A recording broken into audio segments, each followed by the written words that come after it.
one of America's strongest allies and its very existence is under attack. And of course, I'm talking about Israel, the Jewish state, an extraordinary story in the history of the world. Here's a country founded after the end of World War II as a homeland for the Jewish people, so that never again would they have nowhere to go if they faced the sorts of oppression, the sort of genocide that they faced during the Holocaust. And since then, the Jewish state has had an extraordinary story. From an economic perspective, it is a vibrant first world country, first-rate economy. And what's most interesting about it is this is not a country with oil. This is not a country with vast supplies of natural gas. This is not a country that is an agricultural superpower. And yet it is a world-class economy, providing prosperity and upward mobility to millions of its people. And it's done so on the basis of innovation. There's a very good book written by recently called Startup Nation that talks about the extraordinary story of Israel. It's also a very vibrant democracy. In fact, to observers of Israeli politics, they often joke perhaps a little too vibrant. They have heated debates, but it's a democracy. So what we have here is a democratic nation with a vibrant free enterprise economy in the middle of the Middle East. Israel is everything we want that region of the world to become. We wish every nation in that region was a real democracy, a vibrant one. We wish every nation in that part of the world had a first-rate economy that provided upward mobility to everyone. And we wish every nation in the Middle East was as strong an ally of the United States as Israel has been. This is the extraordinary story of this small but important nation. And this country must continue to be their strongest ally in the world. But they face extraordinary threats to their safety, to their security, to their existence. It begins with what I believe is a concerted effort around the world, including in American academia, including in the universities of this very country, to delegitimize Israel's right to exist, and its right to exist as a Jewish state. And it's an outrage. It continues with the growth of anti-Semitism all over the world, increasingly in Europe. Every day we see stories of a mass exodus as more and more Jews are leaving Europe because of the growth in anti-Semitism. We saw what happened in Paris. Not just the attack that happened in that newspaper and in that magazine, but how Jews were deliberately targeted for death by terrorists. It was not a random attack, Mr. President. It was a deliberate effort to target Jews. It was a deliberate act of violence and the furtherance of anti-Semitism. In every international body in the world, Israel is often the target of scorn and criticism without any consideration whatsoever to what its enemies intend to do to them. And now, perhaps the greatest risk of all is to its very existence, from the threat of an Iranian nuclear program. Now, like everybody else, I wish that I woke up tomorrow morning to the news that the Ayatollah had come to a sensus and realized that Iran cannot continue down its path. They'd given up their nuclear weapon ambition. They'd given up sponsoring terrorism all over the world. They'd given up their anti-Israeli, anti-Semitic rhetoric. They'd given up oppressing their own people. But I know that's not going to happen, because Iran is not governed by a normal leader, the way you and I would consider a leader of a nation. Iran is governed by a radical Shia cleric. A radical Shia cleric that does not believe that he is the head of Iran. He believes he is the head of all Islam everywhere in the world. Iran is where he lives.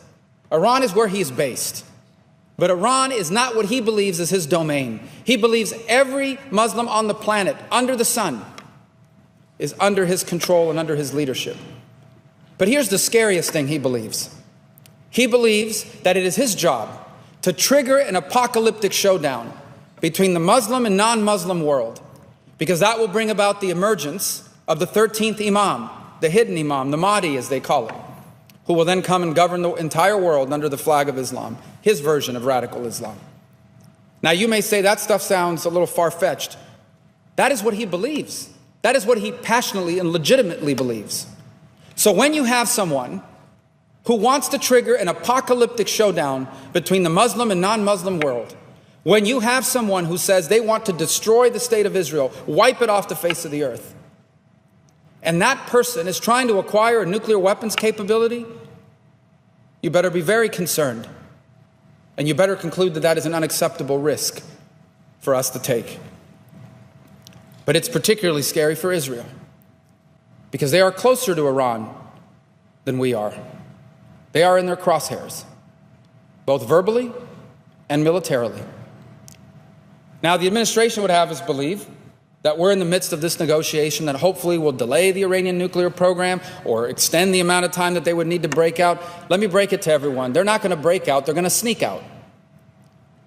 They will concoct some sort of excuse at some point in the future as to why they need a nuclear program, nuclear weapons program. Let me begin by saying Iran is an oil-rich nation. They have no need for civilian nuclear power, but if they want one, they can have it like most of the other countries in the world do, by importing enriched uranium or reprocessed plutonium and using that for their reactors for peaceful purposes. But instead, they insist on the ability to enrich and reprocess. And there's only one reason why you would insist on that, is because you want the infrastructure necessary to one day build a weapon when you decide you need it. But don't take my word for it. That is not the only thing that they are doing. There are two other aspects of their program that aren't even being discussed. The first is they continue to develop long-range rockets. Now, why do you need intercontinental missiles? Why do you need long-range rockets? You don't need them for conventional purposes. You don't put a conventional warhead. You don't spend all the time and energy and money that it takes to build that capacity to bomb someone with a conventional weapon. There's only one reason why you build long-range rockets such as those, and that's to put a nuclear warhead on them. That's not being discussed in these negotiations, and they continue to make unabated progress towards their long-range rocket capabilities. And the other is a weapon design. The three things you need for a nuclear weapon program: a weapon design, the long-range rockets, and the ability to enrich and reprocess. They're already building the rockets. The weapon design you can literally buy from dozens of people around the world who will sell it to you. And the reprocessing, even under the deal the president is asking for, if it went down exactly the way the president is asking for it, they would still keep all the infrastructure, all the things that it takes to enrich to weapons grade. They would have all the equipment, all the scientists, all of the infrastructure. And here's one more point. Iran has always had a secret component to their nuclear program. Always have had some secret component to their program. And I would venture to guess that right now they have a secret component to their program as well that we do not know about. So that's why I have little hope in this deal.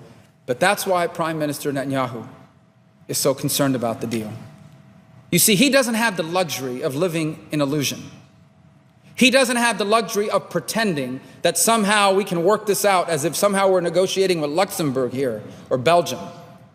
He knows the neighborhood he lives in, and he knows his enemy. He knows their true nature. He knows their true intentions. And it is his obligation not just to protect his people, but to fight for that nation's very existence. So he has chosen to come before the Congress at the invitation of the Speaker. And I am glad that he has accepted that invitation. And I think we owe him the courtesy to hear what he has to say. I want you to go back and look at the United Nations roll call votes. Time and again, when the interests of this country are being challenged around the world, I want you to see how many times Israel is one of the few, and often one of the only countries that votes with the United States of America in that international forum. I want you to see all the times that the Israelis have stood with America on issue after issue around the world.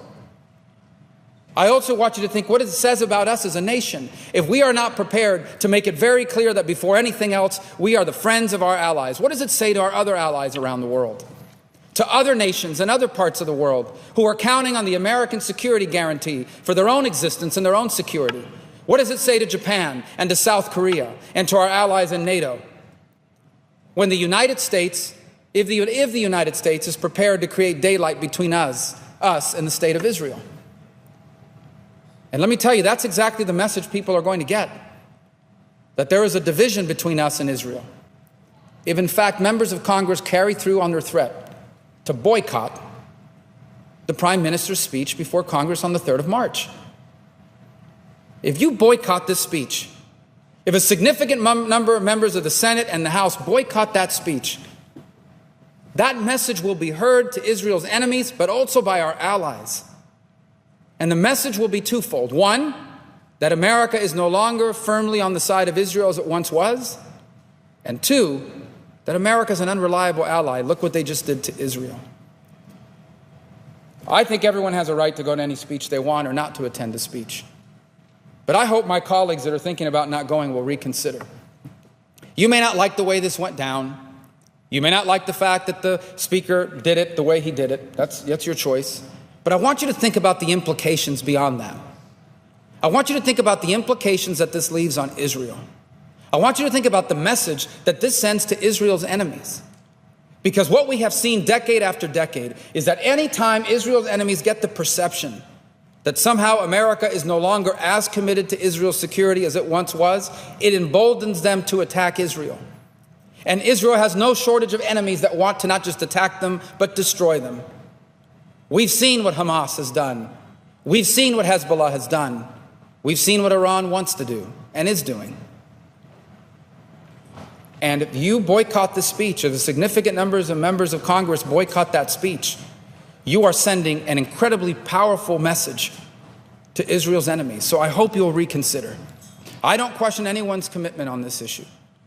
I believe that there are supporters of Israel who won't attend the speech because they think it's disrespectful to the president. This is a lot bigger than that. We're talking about the existence of this nation. We're talking about whether people in that nation will survive in 20 years or 15 years. That's how important and monumental this moment is. Now, I'm not claiming that by you not attending the speech, somehow that's going to lead to Israel's destruction. I am claiming that if you boycott the speech, you're sending a message to Israel's enemies that could embolden them. And I hope they'll reconsider that position. I find it, quite frankly, outrageous that reports are that the White House has asked members of Congress to boycott the speech. I find it outrageous that the Vice President of the United States, has decided to boycott that speech. I find it outrageous, for example, that on the one hand, we are more than glad to send administration officials at the highest levels to sit down and meet repeatedly with the highest ranking officials that Iran will send. But our strongest allies, prime minister's coming to Washington and they won't even meet with him? One of our strongest allies, prime minister, wants to speak before the Congress and they won't even attend the speech? What do you think the headlines are going to be read as in Iran? By the terrorists in Gaza, by the terrorists in Judea and Samaria, by the terrorists in all parts of the world, like in Lebanon, who want to destroy Israel. What do you think they're going to read into that? What they're going to read into it, unfortunately, is that somehow the Congress's commitment to the future security of Israel is not as strong as it once was. And I fear what the implications of that will be. And we should not take this lightly. I can think of no nation on earth that needs our help more right now than Israel. And I can think of no people on earth that deserve our support more than theirs. As I said earlier, they are a reliable, strong, committed ally of this nation. We have strong links to them on a personal, cultural, political, and economic level. They have stood by us time and again in international forums when America's interests have been challenged. They are everything we want the Middle East to look like in the future: free, prosperous, democratic, aligned with America, peace-loving, desirous of a better future. What more do you want? What more could they do? What else could they be for us to be any stronger an ally of theirs than we should be or are right now? And yet, there are people that are talking about boycotting the speech to protest because their feelings are hurt, because they're upset about the way it went down, because they don't like the way it was scheduled, because it's disrespectful to the president. You have the right to voice your concerns, but don't do this to an ally. Don't do this to a nation that is as threatened today as it has ever been at any time in its existence. Don't do this to a people that are in the crosshairs of multiple terrorist groups with the capability of attacking them. Don't do this to a nation whose civilians are terrorized by thousands of rockets launched against them at a moment's notice. Don't do this to a country that's facing down the threat of a nuclear weapon annihilating them off the face of the earth. Don't do this to a people that are being stigmatized all over the world, even as we speak, who are being oppressed.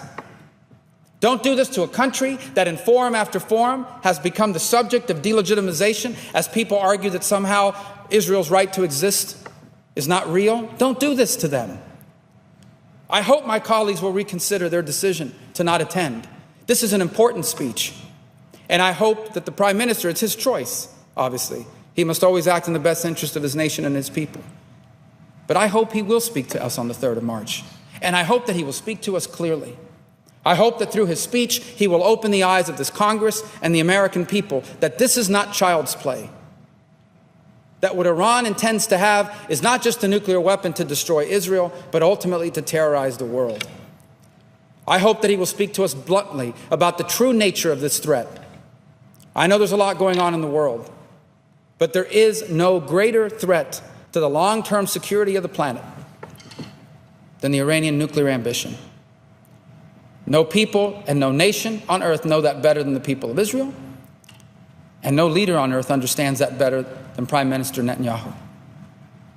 And I think after years of commitment to this alliance, after the bravery that he has shown in his time in office, of the bravery that the Jewish people of Israel have shown in defending their nation's right to exist, when attacked multiple times throughout its history and even to this modern day, they deserve our support, our unambiguous support. Of course there are differences between allies. There always have been and there always will be. But if we won't stand for Israel, who will we stand for? If the United States of America will not defend its ally, who will we defend? What message do we send to our alliances across the planet? And what message do we send to our enemies and Israel's enemies? And so I hope that cooler heads will prevail. I hope that members of the House and Senate who have announced that they're boycotting will reconsider. And I hope we will all be there, if we can, to hear what the Prime Minister has to say the first week of March.